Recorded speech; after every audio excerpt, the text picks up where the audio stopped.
তো নাসিক টিসিএসে যেই কাজটা হয়েছে, imagine the level of power that this guys hold. একটা মাল্টি ন্যাশনাল কর্পোরেশন, ঠিক আছে, তার মধ্যে এরকম কাজ হচ্ছে in the age of internet, ঠিক আছে, ইন দ্য এজ যেখানে মেয়েদের জন্য আইন সব থেকে ভালো ইন্ডিয়াতে, এত মানে পুরো হিস্ট্রিতে।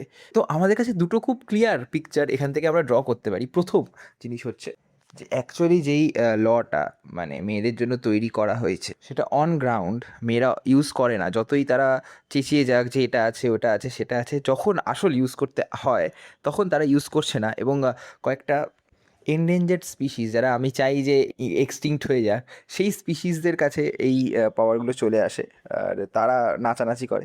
বাট যেটা 2 নম্বর যেটা প্রুভ হলো যে ধ্রুব রাঠির অডিয়েন্স বা ধরো আরও দেশভক্ত অডিয়েন্স, ঠিক আছে, তারা কেউ বিশ্বাস করে থাকো আমাদের ইন্ডিয়াতে মাইনরিটিদের প্রচণ্ড রকমের অত্যাচার করা হয়। ইম্যাজিন দ্য লেভেল অফ পাওয়ার যে তুমি একটা মাল্টি ন্যাশনাল কর্পোরেশন যেরকম একটা টিসিএস, ঠিক আছে, global giant multi national corporation, ঠিক আছে, ইন্ডিয়ান, তার মধ্যে তুমি নাসিকের মতো একটা শহরে দাঁড়িয়ে যে আর এমন একটা গভর্নমেন্ট যেটা বিজেপি লেড গভর্নমেন্ট, তার মধ্যে দাঁড়িয়ে তুমি এরকম কাজ ওপেনলি করছো, ওটাও ইন্টারনেটে জামানায়, ঠিক আছে। Imagine the level of power that the guys hold, the level of confidence they had. যে আরে আর আমি একটা কথা বুঝতে পারলাম না, ঠিক আছে তুমি সেক্সুয়াল হ্যারাসমেন্ট করছো, মানে ঠিক তো নেই অবভিয়াসলি, বাট ওগুলো কর্পোরেট কালচারে হতে থাকে, ঠিক আছে, এখানে না। মানে বড় বড় ডেমোক্রেসি সো কল্ড আমেরিকা, ঠিক আছে, ইউরোপে আমার তো মানে এখন কলকাতার থেকে বেশি একটাই জায়গা আছে যেখানে তুমি ভয় পেতে পারো বেশি, সেটা হলো লন্ডন, ঠিক আছে, কারণ অবভিয়াসলি পাকিস্তানি গ্রুমিং গ্যাংরা ঘুরে বেড়ায় চারিদিকে। এরকম না যে হয় না সেক্সুয়াল হ্যারাসমেন্ট, ঠিক আছে, সেক্সুয়াল ফেভার্স এগুলো হতে থাকে। বাট রোজা রাখারও কালমা পড়ানোতে এরকম কি স্যাটিসফ্যাকশন আসে ভাই? কত অফিসের লোকেরা যায় শুধু ইয়াং মেয়েদের ছোট ছোট ড্রেস পরায়, ঠিক আছে, বাট এরা তো ভাই জাস্ট অপোজিট, বলছে বুরখা পরো, রোজা রাখো। আরে বাপরে, এত রিলিজিয়াস ভাই। রিলিজিয়ান সব থেকে আগে ভাই, মানে আমাদের কিছু শেখা উচিত, ঠিক আছে, অবভিয়াসলি এগুলো সার্কাজম, ঠিক আছে। মানে আমি জাস্ট ভাবছি যে একজন রোজা রাখছে কি রাখছে না, কি যায় আসে, করতে হবে তো সেই এক্সেল শিট ভরার সাথে এইগুলোর কি সম্পর্ক? এত স্টাডিজ হয়েছে যে কেন সেক্সুয়াল হ্যারাসমেন্ট হয়, যায় না মেয়েগুলো যায় টোট ব্যাগ নিয়ে, যে নিউতে পড়ে, তারপর ওই সোশিওলজি ডিপার্টমেন্টে পড়ে না, এত রিসার্চ করলো, রিসার্চ করে কি বার করলো? সব কিছুর একটাই উপায়, এডুকেশন দিয়ে দাও এদেরকে। তারপর ওসামা বিন লাদেন সব থেকে বেশি এডুকেটেড বেরিয়ে গেল।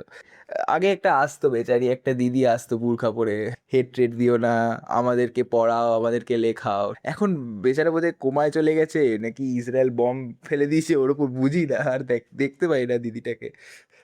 আর যদি কারোরও মানে কোনো প্রশ্ন থাকে যে ইন্ডিয়াতে কতটা ডেমোক্রেসি আছে, হিন্দুস্তানের মতো রাজ্যের মধ্যে, হিন্দুত্ব লেড একটা পার্টির মধ্যে, একটা বিজেপি লেড একটা স্টেটের মধ্যে এরকম লেভেলের একটা পাওয়ার একটা মাইনরিটি যখন নিচ্ছে, আমি প্রচণ্ড রকমের প্রাউড আমাদের ডেমোক্রেসির ওপর, ঠিক আছে। মনে হয় এরকমই করে দেওয়া উচিত, বাকি কোম্পানিগুলোর এরকম চালু করে দেওয়া উচিত, তাড়াতাড়ি ইমিডিয়েট চালু করা উচিত। ইনফোসিস, এইচসিএল, যে কোনো যত মাল্টি ন্যাশনাল কর্পোরেশন আছে, গুগল, অ্যামাজন, এর জন্য এরা মানে পারছে না কম্পিট করতে এত ভালোভাবে, ঠিক আছে। মানে সবাই কেন টিসিএসকে চুজ করছে বুঝতে পারছো তো?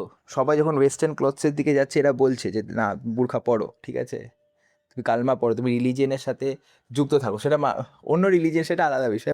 আর এই রিলিজিয়ন নিয়ে হিপোক্রেসিটা তো আমি আজ অব্দি বুঝলাম না। ঠিক আছে, তোমার কোরআন নিয়ে সমস্যা, তোমার মাদ্রাসা নিয়ে সমস্যা, অথচ আমি কত এরকম ব্রাহ্মণ ফ্যামিলি, আমার নিজের ফ্যামিলি দেখেছি, ব্রাহ্মণ ফ্যামিলি, বাচ্চারা স্কুল যাচ্ছে বাইবেল নিয়ে, ঠিক আছে, বাইবেল পড়ছে, তারপর জিসাস ক্রাইস্টকে নমস্কার করছে স্কুল শুরু হওয়ার আগে, ঠিক আছে, 18 বছর অবধি এইটা চলে স্কুলের মধ্যে। হ্যাঁ, আরে ভাই ক্রিশ্চেন বানিয়ে দিচ্ছে তোমাদের বাচ্চা কাচ্চাদের, স্কুলে পড়ছো 18 বছর, বাইবেল পড়িয়ে দিচ্ছে ভাই।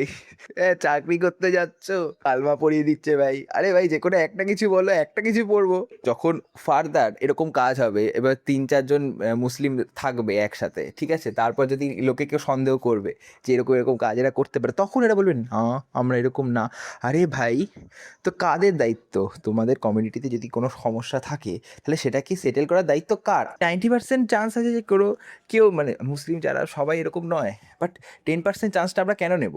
আর সেটা আমাদের ফোর্স কেনই বা করা হবে? তোমাদের কমিউনিটিতে প্রবলেম, তো তোমাদের কমিউনিটির লোকরা এসে যারা বড় বড় পাওয়ারফুল পজিশনে আছে, ফর এক্সাম্পল মিস্টার খানের অনেক জিনিসপত্র আমি দেখেছি। মিস্টার খান এমনি তো পলিটিক্স থেকে দূরে থাকে, আমার মনে হয় পলিটিক্স থেকে দূরে থাকাই ভালো। বাট যদি তুমি পলিটিক্স থেকে দূর থাকো, ঠিক আছে, তাহলে তোমাকে পুরোপুরি পলিটিক্স থেকে দূর থাকতে হবে।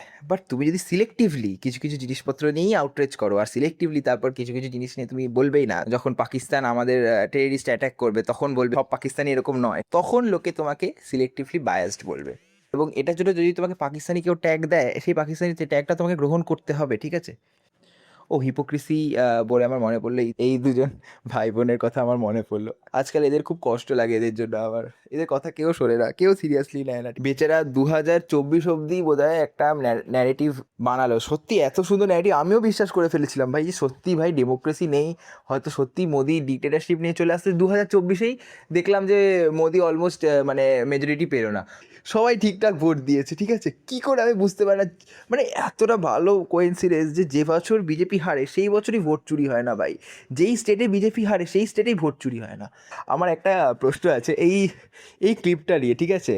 এখানে দেখবে কি করে টেররিজমকে জাস্টিফাই করতে হয় in Dhruv Rathee's word. 2 April 2026 west Bengal का Malda district national highway number 12 पर बांस फर्नीचर और जले हुए टायर्स का बैरिकेड लगा हुआ है। सैकड़ों लोग सड़क पर हैं और बीडीओ ऑफिस के अंदर 7 जुडिशियल ऑफिसर्स को हॉस्टेज बनाया जा चुका है। फिर 9 घंटे तक ये भीड़ इन जजेस को बाहर नहीं निकलने देती। पुलिस की गाड़ियां जब पहुंचती हैं तो लोग उन पर पत्थर बरसाते। लेकिन जानते हो क्या, जजेस को हॉस्टेज बनाने वाले ये लोग कोई पेशेवर क्रिमिनल्स नहीं थे, बल्कि ये वो लोग थे जिनका नाम वोटर लिस्ट से काट दिया गया था। इनका कोई क्रिमिनल रिकॉर्ड नहीं था, लेकिन सिस्टम इतना ओवरवेल्म हो चुका था, लोग इतने डेस्परेट थे कि हालात इस कदर बिगड़ गए थे।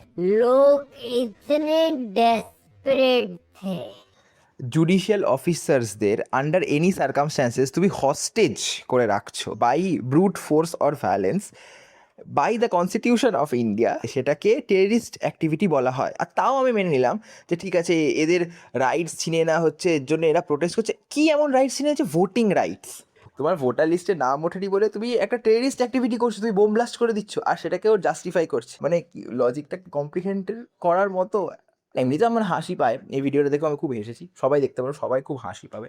যাচ্ছি ভাই, আমি একটু কালমা টালমা পড়ে নিই, কারণ আমার তো চাকরি বাকরি হবে না। যদি এই সূত্রে চাকরি দিয়ে দেয় ভাই, কালমা কেন, আমি বাইবেল সব কিছু পড়ে নেবো। শিব ঠাকুর রাগ করো না, পাপি পেটের দায়ে কী করবো।